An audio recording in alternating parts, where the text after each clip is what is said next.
সামাজিক মাধ্যমে দেখলাম যে আমাদের রাজ্যের মাননীয় মুখ্যমন্ত্রী সমগ্র রাজ্যবাসীর কাছে বিভিন্ন সামাজিক সংগঠনের কাছে একটা উনি আহ্বান রেখেছেন আমরা যেন রক্তদানে এগিয়ে আসি এর মধ্যে।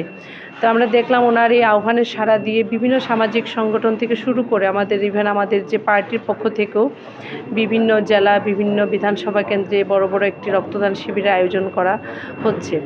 আজ আমার ভালো লাগছে এবং আমি খুবই আনন্দিত যে শ্রেষ্ঠ ভুবন যে সামাজিক সংস্থা তারা যারা আছেন শ্রেষ্ঠ ভুবনের যেখানে আমাদের যারা তাদের উদ্যোগে আয়োজন করা হয়েছে রক্তদান শিবির আগরতলা আমাদের জিবি হসপিটালে। এবং এখানে আমরা আমাদের রাজ্যের যিনি প্রাক্তন বিধায়ক সুবল ভৌমিক মহোদয় থেকে উপস্থিত আছেন প্রকাশ দাস রাজ্যের প্রাক্তন মন্ত্রী, অন্যান্য যারা উপস্থিত রয়েছেন তাদেরকেও আন্তরিক হৃদয় থেকে ধন্যবাদ যে ধরনের একটি মহতী উদ্যোগকে তারা এগিয়ে এসছেন। এবং শ্রেষ্ঠ ভুবনকেও আমি ধন্যবাদ জানাই, তারা বিগত দিনে এ ধরনের অনেক রক্তদান শিবিরে তারা আয়োজন করেছিলেন, যে আগামী দিনেও তারা এটাকে অব্যাহত রাখবেন।